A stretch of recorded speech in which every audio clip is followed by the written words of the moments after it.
My name's Tony Karlowicz. I'm one of the co-founders here at Back East Brewing Company in Bloomfield. We are a small craft brewery and tap room. We've been open since 2012.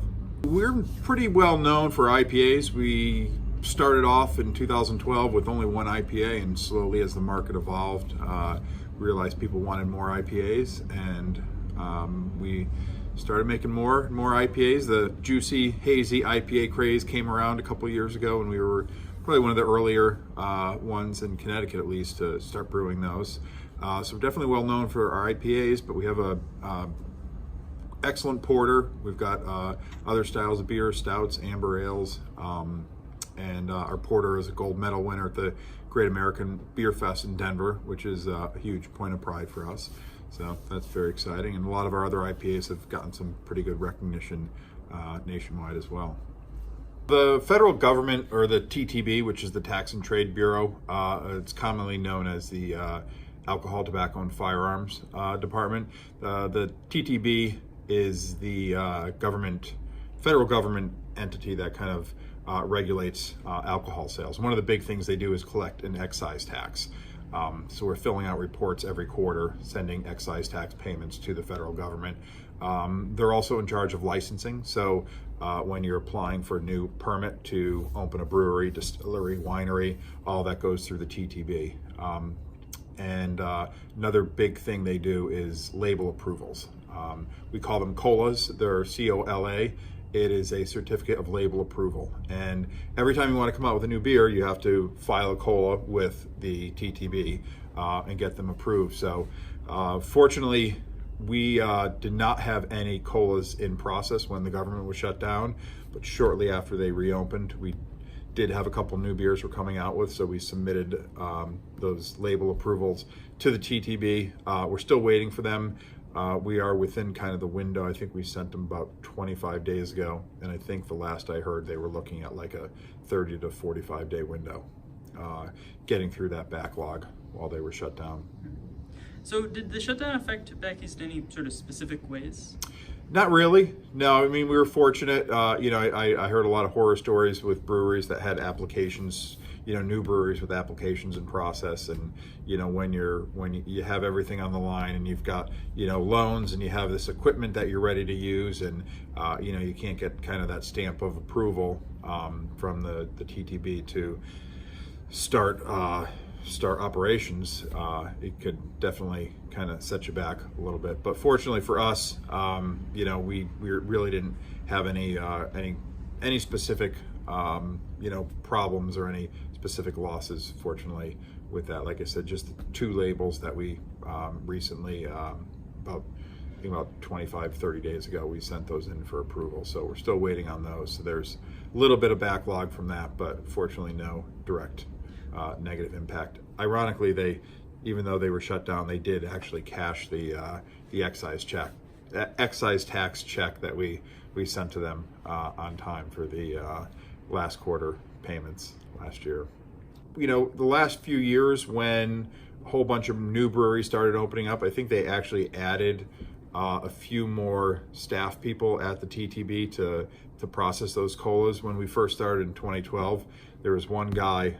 His name was Battle, and I don't know if that was his real name. My partner actually does all the TTB filings, but he interacted a lot with this guy named Battle, who kind of had like the one person in the United States of America who had the final say on every beer label that got approved. He since retired. I think, like I said, I think there's a few more people that the TTB has brought in to help, given not only the growth in breweries, but the different labels and different beers, different types of beer that all those breweries are producing. So I think they were at one point were around 15-day waiting time, and like I said, I think it got up to around 45 because of the shutdown. And hopefully they're working their way through some of that backlog.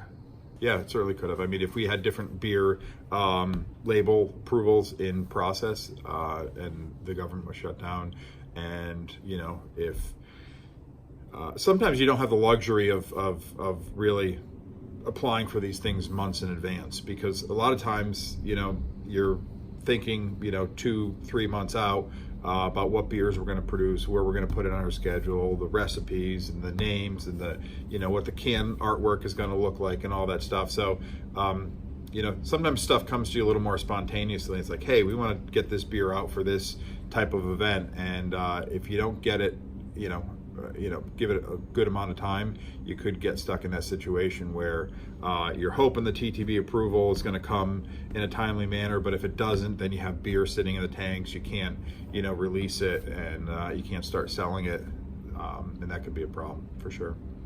The shutdown did not require anybody to stop selling beer. The only thing it really did was any labels that were, any new styles of beer that you may have had in process.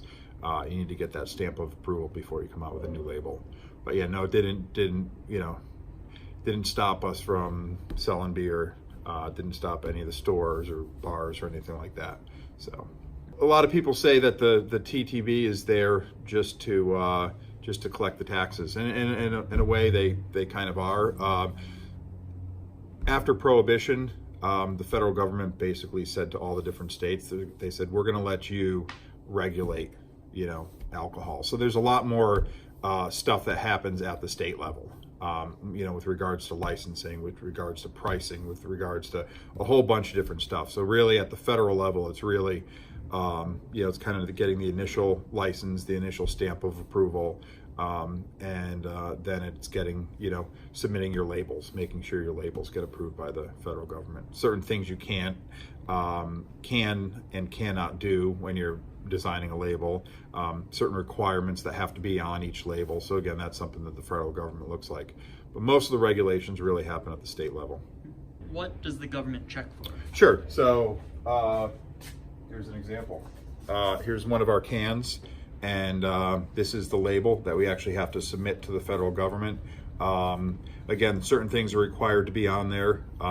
Who made it, where it was made, government warning, which basically warns pregnant women and not to operate heavy machinery after you're drinking, or if you have been drinking. And basically they look at this label and give us the approval. So if we started brewing this beer and we said, oh wait, we need to, design a label and get the label approved. Well, we get the label, designed, send it off to the TTB. Meanwhile, the beer finishes up and we're starting to package the beer and we can't put the labels on and we can't sell it because we haven't gotten that approval. That's where it could kind of get you in a little bit of a backlog. But yeah, every label approval, any beer label, can label, bottle label, anything like that does need to get approved by the TTB. What are some things that might get a label rejected? There's certain things that you're not required to, or you're not permitted to put on the labels. I don't honestly know off the top of my head, but things like profanities, things like any inappropriate kind of stuff like that is the stuff that would kind of get the label rejected.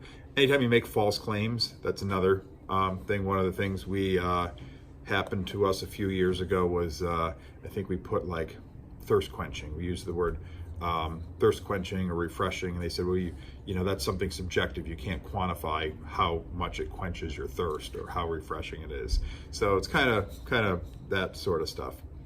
So, but there are several pages of guidelines of what of what labels need to look like as far as the government warning and certain font sizes you have to use for certain things. Mainly, I think, to not be misleading to consumers or false.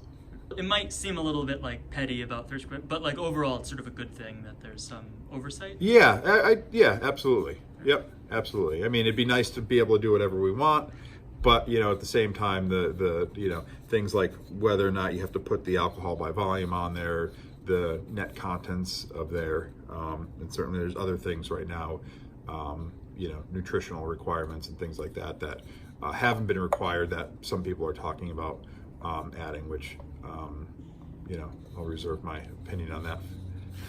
Follow myself. Story. Yes. Cool. Connecticut, we've got a great beer scene.